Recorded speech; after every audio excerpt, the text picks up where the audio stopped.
Hi hello ನಮಸ್ಕಾರ ವೀಕ್ಷಕರೇ. ಎಲ್ಲ ನನ್ನ ವಿಡಿಯೋ ನೋಡುತ್ತಿರುವ ಎಲ್ಲ ನನ್ನ ವೀಕ್ಷಕರಿಗೂ ನನ್ನ ಹೃತ್ಪೂರ್ವಕವಾದ ಧನ್ಯವಾದಗಳು. ಅಂದರೆ ಇವತ್ತು ಏನಪ್ಪ ಹೊಸ ಟಾಪಿಕ್ಕು ಅಂದರೆ ನಿಮ್ಗೆಲ್ಲರಿಗೂ ನೇಚರ್ ಮಧ್ಯ ಇರೋ ಒಂದು ಒಳ್ಳೆ ದೇವಸ್ಥಾನನ ನಿಮಗೆ ಪರಿಚಯ ಮಾಡಿಸ್ತಾ ಇದ್ದೀನಿ. ಎಲ್ಲಿ ಅಂತ ಕೇಳ್ತೀರಾ? ಆಲೂರು ಕುದರಗೆರೆ ಮಾಕಳಿ ಧನ್ವಂತರಿ ಕಾಲೇಜು ರಸ್ತೆ ಹೆಸರುಘಟ್ಟ. ನನ್ನ ವಿಡಿಯೋದಲ್ಲಿ ತೋರಿಸುತ್ತಿರುವ ಹಾಗೆ ಈ ಅಂಡರ್ ಪಾಸ್ ಹತ್ತಿರ ಬಂದು APMC ಮಾರುಕಟ್ಟೆಗೆ ಹೋಗುವ ರಸ್ತೆ. ಅಲ್ಲಿಂದ 1.5 ಕಿಲೋಮೀಟರ್ ಅಷ್ಟು ದೂರ, ಸ್ವಲ್ಪ ದೂರ ಹೋದರೆ ರಸ್ತೆಯಲ್ಲೇ ಸಿಗುತ್ತದೆ. ಇದು ಸ್ವಚ್ಛಂದವಾದ ಅರಣ್ಯ, ತಂಪಾದ ಗಾಳಿ, ಹಕ್ಕಿ ಪಕ್ಷಿಗಳ ಚಿಲಿಪಿಲಿ, ವಿಶ್ರಾಂತಿ ಪಡೆಯಲು ಜಾಗ ಹಾಗೂ ಧ್ಯಾನ ಮಾಡಲು ಪ್ರಶಾಂತವಾದ ಒಂದು ನೆಮ್ಮದಿಯುತ ಜಾಗ. ಹಾಗಿದ್ರೆ ಇನ್ನೇ ತಡ ವೀಕ್ಷಕರೇ, ಒಮ್ಮೆ ಇಲ್ಲಿ ಹೋಗಿ ಭೇಟಿ ಕೊಡಿ. ಇಲ್ಲಿ ಕೈ ಕಾಲುಗಳನ್ನು ತೊಳೆಯುವ ಸ್ಥಳ. ಕೈ ಕಾಲು ತೊಳ್ಕೊಂಡು ಅದಕ್ಕಿದ್ರೆ ಒಳಗೋಗ್ಬಿಡೋದು ಬನ್ನಿ ವೀಕ್ಷಕರೇ. ಎಷ್ಟು ಪ್ರಶಾಂತವಾಗಿದೆ ಅಂದ್ರೆ ತಂಪಾದ ಗಾಳಿ ಬೀಸ್ತಾ ಇದೆ. ಇಂಥ ತಂಪಾದ ವಾತಾವರಣದಲ್ಲಿ ಆ ಆಲದ ಮರ ನೋಡಿ ವೀಕ್ಷಕರೇ. ಈ ದೊಡ್ಡ ಆಲದ ಮರ ಯಾರಾದ್ರೂ ನೋಡಿದ್ರೆ ನಿಮಗೆ ನೆನಪಿಗೆ ಬರುತ್ತೆ. ಇಲ್ಲೂ ಕೂಡ ಬೇರ್ಗಳು ಭೂಮಿಗಿಳಿದು ಮರಗಳ ಸೃಷ್ಟಿ ಆಗ್ತಿದೆ. ಹಾಗಿದ್ರೆ ನೋಡಿ, ಬೇರಿಳಿದು ಎಷ್ಟು ಉದ್ದನೆಯ ಮರ ಸೃಷ್ಟಿಯಾಗಿದೆ ನೋಡಿ. ಬೃಹತ್ತಾಕಾರದವಾಗಿ ಬೆಳೆದು ನಿಂತ ಈ ಮರ ಪ್ರಕೃತಿ ಕೊಡುಗೆ ಅಲ್ವಾ. ಎಷ್ಟೋ ಪ್ರಾಣಿ ಪಕ್ಷಿಗಳಿಗೆ ಆಶ್ರಯ ನೀಡುತ್ತಿರುವ ಈ ಮರ ಕೂಡ ಈ ನಿಸರ್ಗದಲ್ಲಿ ಅದು ಒಂದು ದೊಡ್ಡ ದೇವ್ರೇ ಅಲ್ವೇನ್ರಿ. ಬರೀ ನಂದೇ ಮಾತಾಯ್ತಲ್ವಾ. ಹಾಗಿದ್ರೆ ಈಗ ಅಕ್ಕಿ ಚಿಲಿಪಿಲಿಗಳ ಸದ್ದನ್ನ ನೀವು ಕೇಳಿಸ್ಕೊಳ್ಳಿ.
ಈ ನೇಚರ್ ಮಧ್ಯದಲ್ಲಿ ಮರದ ಕೆಳಗಡೆ ತಂಪ ಕೂತಿರೋ ದೇವರು ಮುನೇಶ್ವರ ಕಣ್ರಿ.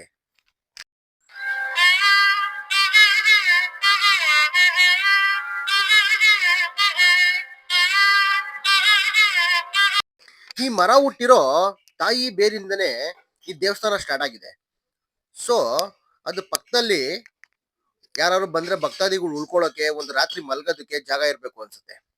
ನನಗೆ ಗೊತ್ತಿರೋ ತರ ಯಾರು ಮುನೇಶ್ವರ ದೇವಸ್ಥಾನದಲ್ಲಿ ಯಾರು ಮಲ್ಗಲ್ಲ ರಾತ್ರಿ ಹೊತ್ತು, ಸಂಚಾರ ಇರುತ್ತೆ ಅಂತ.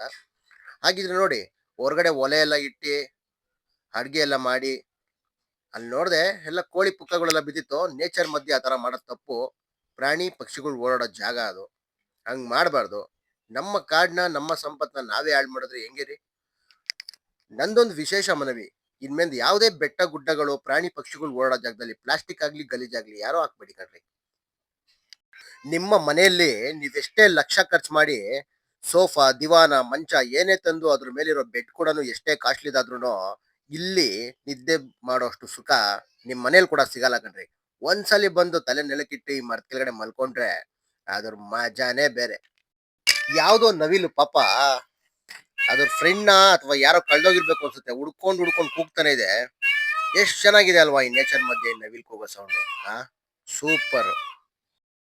ಹಾಗಿದ್ರೆ ವೀಕ್ಷಕರೇ, ನಿಮ್ಗೆಲ್ಲರೂ ನೆಮ್ಮದಿಯಾಗಿ ಹೋಗ್ಬೇಕು ಅಂತ ಅನ್ಸಿದ್ರೆ ನಿಮ್ಮ ಫ್ಯಾಮಿಲಿ, ನಿಮ್ಮ ಮನೆಯವ್ರನ್ನ ಎಲ್ಲಾರನ್ನೂ ಕರ್ಕೊಂಡು, ನಿಮ್ಮ ಫ್ರೆಂಡ್ ಎಲ್ಲ ಕರ್ಕೊಂಡು ಒಂದ್ಸರಿ ಜಾಗಕ್ಕೆ ಭೇಟಿ ಕೊಡಿ. ನಿಮ್ಮ ಮಕ್ಕಳನ್ನ ಮೋಸ್ಟ್ ಇಂಪಾರ್ಟೆಂಟ್ ಕರ್ಕೊಂಬನ್ನಿ. ಯಾಕೆ ಅಂದ್ರೆ ನಿಮ್ಮ ಮೊಬೈಲ್ಗಳಲ್ಲೇ ನಿಮ್ಮ ಮಕ್ಕಳಿಗೆ ಇದು ನವಿಲು, ಇದು ಪಿಕಾಕು, ಇದು ಆ ಪಕ್ಷಿ ಈ ಪಕ್ಷಿ ಅಂತ ತೋರಿಸ್ತೀರಾ. ಒಂದ್ಸಲಿ ಬಂದು ಈ ಸೌಂಡ್ ಆಗ್ಲಿ ಈ ನೇಚರ್ ಆಗ್ಲಿ ಎಂಜಾಯ್ ಮಾಡ್ಲಿ. ನಿಮ್ಮ ಮಕ್ಕಳನ್ನ ಹೊರಗಡೆ ಕರ್ಕೊಂಡ್ಬಂದು ಈ ದೇವಸ್ಥಾನ ವಿಸಿಟ್ ಮಾಡಿ.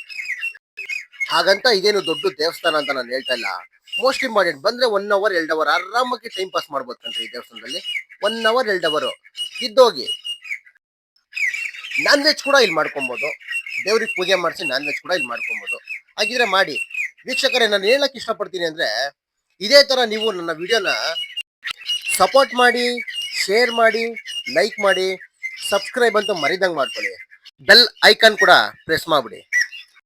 ಈ ನಿಮ್ಮ ಚಿಕ್ಕ ಯೂಟ್ಯೂಬರ್ನ ದೊಡ್ಡ ಮಟ್ಟಕ್ಕೆ ಬೆಳೆಸಿ ನಾನು ಕೂಡ ನಿಮಗೆ ದೊಡ್ಡ ದೊಡ್ಡ ಕಂಟೆಂಟ್ ಕೊಡೋಕ್ಕೆ ನನ್ನ ಕೈಲಾದಷ್ಟು ಪ್ರಯತ್ನ ಪಡ್ತೀನಿ.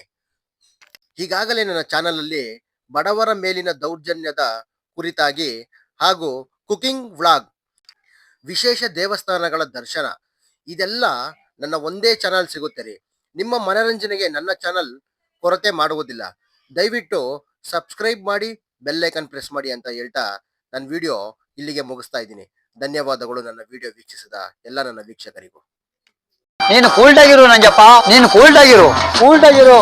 ಆಯ್ತು ಬಿಡು.